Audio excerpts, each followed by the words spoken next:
Rahul, America का अलग दावा है। अमेरिका ने कहा कि हमने 11 शिप उड़ा दिए हैं और जो जॉइंट ऑपरेशन चल रहा है दोनों का, उसमें बहुत टारगेटेड अटैक किए जा रहे हैं। लॉन्चिंग पैड की बात करें, म्युनिसिपल बिल्डिंग की हम बात करें, उसके अलावा हम उन इलाकों की बात करें जहां पर बड़े बड़े लॉन्चिंग पैड्स हैं, तो हर तरह से तबाह करने की कोशिश है ईरान को। देखिए, दो चीजें डिफेंस की टर्मिनोलॉजी में बेहद महत्वपूर्ण होती है। एक है फॉग ऑफ वॉर और दूसरा है collateral damage.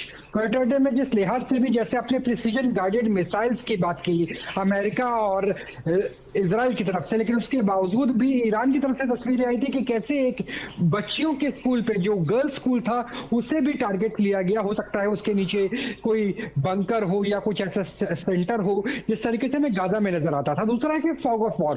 Fog of war में इस तरीके से ये होता है जैसे बेंजामिन नेतन्याहू के दफ्तर पे हमला किया गया, यूएसएस अब्राहम लिंकन के ऊपर हमला किया, तेहरान के जितने आसपास की एयर डिफेंस साइट्स है, चाहे वो HQ-9 की हो जो चाइनीज है, चाहे S-300 S-400 हो जो रशियन है, उसे तबाह बर्बाद करने की तस्वीरें आई।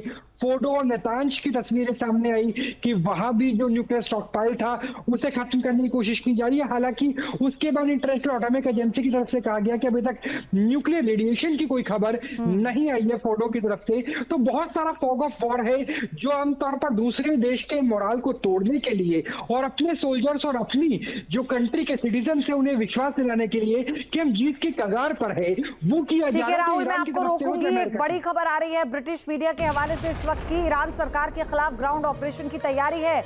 यूके मीडिया की तरफ से खबर है, इराकी कुर्द ईरान में चला सकते हैं ग्राउंड ऑपरेशन, जिसको लेकर ईरान ने टारगेट किया था। पश्चिमी ईरान में हथियारों की भारी खेप पहुंचाई गई है। कुर्द और ईरानी लोगों को दिए गए हथियार। तो ये बड़ी अपडेट है। ईरान सरकार के खिलाफ ग्राउंड ऑपरेशन की तैयारी में है। ब्रिटिश मीडिया ने कहा कि ईरान सरकार के खिलाफ कुर्द लड़ाकों के जरिए बड़ा ग्राउंड ऑपरेशन हो सकता है। इराकी कुर्द ईरान में बड़ा ऑपरेशन चला सकते हैं। ये बड़ी खबर है क्योंकि इससे पहले इराक में उन जगहों को निशाना बनाया गया जहां पर कुर्द के बड़े सेंटर हैं। एक और बड़ी खबर, ईरान की राजधानी तेहरान में भारी गोलीबारी। IRGC से जुड़े बासिज फोर्स ने फायरिंग की। एक रिहायशी इमारत पर अंधाधुंध फायरिंग कर दी गई है। बड़ी खबर, ईरान की राजधानी तेहरान में गोलीबारी हुई है। IRGC से जुड़े बासिज फोर्स ने फायरिंग की। एक रिहायशी इमारत पर अंधाधुंध फायरिंग की है।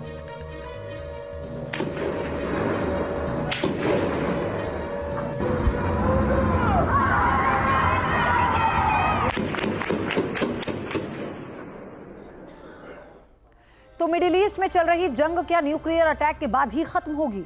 क्या दुनिया बड़ा परमाणु हमला देखने वाली है? क्या पश्चिम एशिया में सबसे बड़ा विनाश होने वाला है? ये सवाल इसलिए उठ रहे हैं क्योंकि युद्ध के बीच अमेरिका और ईरान में कुछ ऐसा हुआ जिससे न्यूक्लियर एक्टिविटी के संकेत मिले।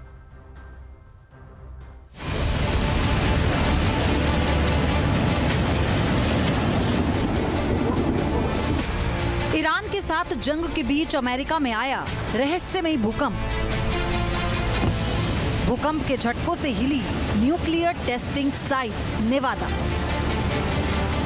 अमेरिका मिडिल ईस्ट में धमाके कर रहा है।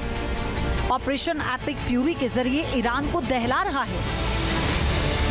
इजराइल के साथ मिलकर तेहरान समेत कई शहरों में ईरान की मिलिट्री साइट्स को टारगेट किया जा रहा है। लगातार हो रही ताबड़तोड़ स्ट्राइक ने पूरी दुनिया में तनाव बढ़ा दिया है। इस जंग के बीच ही अमेरिका के नेवादा में भूकंप के तेज झटके महसूस किए गए। इस रहस्यमयी भूकंप को लेकर कई सवाल उठने लगे। एक तरफ अमेरिकी सेना ईरान में बमबारी कर रही है, वहीं अमेरिका के नेवादा के हालात में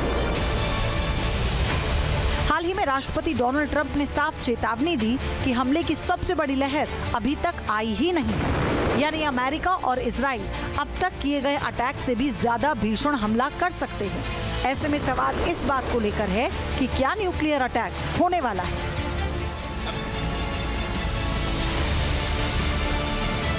विनाशकारी युद्ध के बीच अमेरिका ही नहीं, ईरान में भी भूकंप के झटके महसूस किए गए। USGS यानी अमेरिकी जियोलॉजिकल सर्वे के मुताबिक दक्षिणी ईरान के गेराश इलाके में 4.3 मैग्नीट्यूड का भूकंप आया। भूकंप का केंद्र जमीन से करीब 10 को बढ़ावा दे रहा है, क्योंकि भूकंप की टाइमिंग ऐसी है जिसे लेकर तरह तरह के कयास लगाए जा रहे हैं। सवाल उठ रहे हैं कि ईरान ने न्यूक्लियर टेस्ट तो नहीं कर लिया। आपके मोबाइल पर तुरंत आएगी ब्रेकिंग न्यूज, स्क्रीन पर सबसे पहले दिखेगी बड़ी खबर, देश दुनिया की हर खबर एक जगह। अब आपके मोबाइल पर तुरंत फटाफट इंस्टॉल कीजिए न्यूज नेशन ऐप और रखिए खुद को अपडेट।